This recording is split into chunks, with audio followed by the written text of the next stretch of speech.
আর কিছুদিন পরে পৌষ সংক্রান্তি বা মকর সংক্রান্তি আসছে, আর প্রত্যেকের বাড়িতে কিছু না কিছু পিঠে পুলি তো বানানো হবেই। তো আমি আজ আপনাদের জন্য একটা পিঠের রেসিপি নিয়ে চলে এসেছি। আজকে তৈরি করছি দুধ পুলি পিঠা। এটা কিন্তু নারকেল ছাড়াই করব। তো অনেকেই আছে নারকেল খেতে পছন্দ করে না, তো তাদের জন্য আজকের এই রেসিপিটি। তো প্রথমেই দেখেছেন আমি এখানে একটা পুর বানিয়ে নিচ্ছি। আমি এখানে মালাই তৈরি করে নিচ্ছি, তার জন্য আমি এখানে 2 কাপ দুধ ও 1 কাপ গুঁড়ো দুধ দিয়েছি। এবার একটু চিনি দিয়ে একটু ঘন একটা পুর বানিয়ে নেব। আমি এটা একদম মাওয়ার মতন বানিয়ে নেব।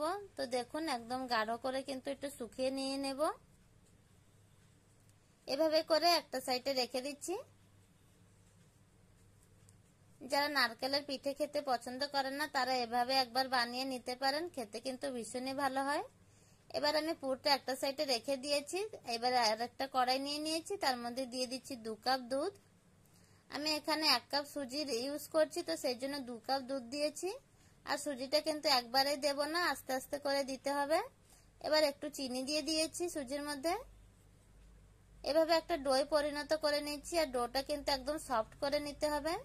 তো আমি একটা প্লেটে নিয়ে নিয়েছি, এভাবে 5 মিনিট মতন একটু ডো বানিয়ে নেব। ভালো করে মেখে নিতে হবে, সুজি থেকে কিন্তু একটুও দলা না থাকে।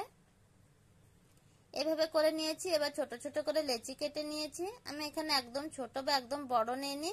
1 কাপ সুজি থেকে আমার এখানে 8টা লেচি হয়েছে। এবার যে আমি পুরটা বানিয়ে রেখেছি তো দিয়ে দিচ্ছি। পিঠে বানাতে কিন্তু কম বেশি সবাই পছন্দ করেন, আর যারা না পারেন তারাও কিন্তু এভাবে করে নিতে পারবেন। আর এই পিঠেটা খেতে কিন্তু ভীষণই ভালো হয়। তো দেখুন আমি এখানে সবকটা বানিয়ে নিয়ে নিয়েছি। এবার একটু দুধ বসিয়ে দিয়েছি, দুধটা একদম গাঢ় করে নেব।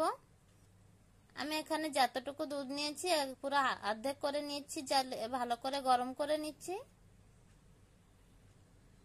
তো দেখুন দুধটা কিন্তু ভালোভাবে ফুটে গিয়েছে, একটু গাঢ় হয়ে গিয়েছে। এবার একটা বাটিতে অল্প দুধ নিয়েছি, আর একটু গুড় দিয়ে দেখে নিতে হবে। দুধের মধ্যে গুড়টা কিন্তু কেটে গেলে হবে না, তো সেই জন্য এই টিপসটি ফলো করে নিতে হবে। এভাবে বানালে কিন্তু পিঠেটা একদমই ভালো হবে। তো দেখুন আমি দুধটা ঘন হয়ে এসছে। এবার দিয়ে দিচ্ছি পিঠেগুলো। আমি এখানে আস্তে আস্তে করে পিঠেগুলো দিয়ে দিয়েছি। ওই যতটুকু দুধ আছে আমি একটু ঘন করে ফুটিয়ে নিয়েছি। আর দেখুন কিছু সময় রেখে দিয়েছিলাম, রেখে ওপর থেকে একটু ড্রাই ফ্রুটস দিয়েছি এবং গ্যাস বন্ধ করে কিন্তু গুড় মিশিয়ে দিয়েছিলাম। এবার 1 ঘন্টা পরে আপনাদের প্লেটে সার্ভ করে দেখাচ্ছি।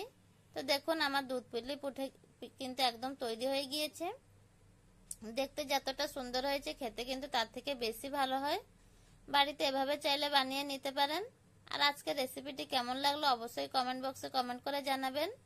আমি এখান থেকে একটা কেটে আপনাদেরকে দেখিয়ে দিচ্ছি। তো দেখুন ভেতরে কিন্তু মালাই রয়েছে, আর ওপর থেকে কিন্তু খুব সুন্দর একটি পিঠে তৈরি হয়ে গিয়েছে।